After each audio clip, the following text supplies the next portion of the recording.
Liboyni yoqib bilasanmi shunda sen? Yaramiz Liboyni Liboy bilan konkurensiya qilamiz. Bo'ldimda ko'rsat somsani.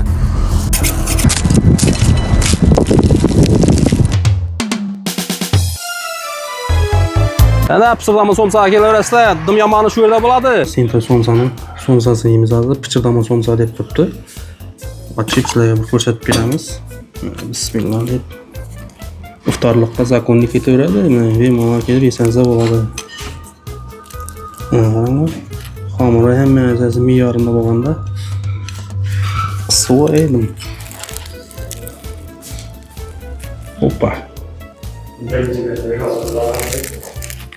Haqiqatda somsasini gap bo'lishi mumkin ana jo'ralar, to'la go'sht, xamirlar ham zakonni somsa pulini yarasha. 13 ming so'mdan ekan bir dona somsamiz. Bu yerda somsa emas, zakonni palovlar ham pishadi bu yerda, lazerga pishgan suzma palovlar. Bemalol kelaverasizlar, o'zim shu yerda bo'laman diviziniyada. Kelaverasizlar deb turaman kellanchaga. Kunda shu 15 kilo, 20 kilo pishib turibdi. Bemalol kelib yesangiz bo'ladi. Ajoyib qana. Go'shtlari, mana tuxumlari bor. Chesnoklari bicha beradi. Ishdan kirib kelishimizda shu yerda bir 50-60 odamlik mistolar bor ekan. Yaqin do'stlaringiz bilan o'tirib bir ziyofat etaman desangiz, bir tug'an kunlar o'tiraman desangiz, shunday bir mistolar bor mana ajoyib qana. Mana oyog'imiz o'rida degan neysa, yosh katta odamlar uchun ham mana o'tiradigan mistolar bor zakonni. Bu menyumuz bo'ladi, hurmatli do'stlar. Mana chempion sho'rva, tandir kebab, tomchi somsa, shu narsani bir qator ko'p o'zlaringiz o'qib olsangiz, kelaverasizlar. Shu videoda qoldirib o'taman rasmlarni. Kelib, shuni hamma narsa shu yerdan esa bor narsa shu ovqatlari hamma narsa sizda.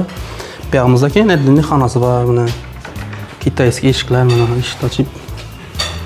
Yana issiqxona o'tiraverasizlar. Kechki tandir tovuq ham bo'ladi, iftorlikqa bemalol kelib shu yerda zakaz bilan pishirib yesangizlar ham bo'ladi yoki sovet etib oldirsangizlar ham bo'ladi. Mana do'stlar, go'shtli patirlarimiz ham bor. Ajoyib qana issiqxona bo'lib turibdi. Bemalol iftorlikqa yesangizlar bo'ladi. Donasi 35 ming so'mdan bo'ladi. Yana dastlabkilari bepul bo'ladi. Zakonni kechki iftorlikqa bemalol ketaveradi zakonni. Dastlab telefon nomerini qoldiraman, telefonini qoldirsangiz bo'laveradi. Manzillarimiz Yangi bozor sentr Urganch Gullan yo'lda bo'yi bo'ladi. Mikrobankning oldinda. Bu yog'imiz Urganch bo'ladi, bu yog'imiz esa Gullan bo'ladi. Bemalol kelaverasizlar, mana shu Churyan choyxonasida bo'ladi. Pivolardi.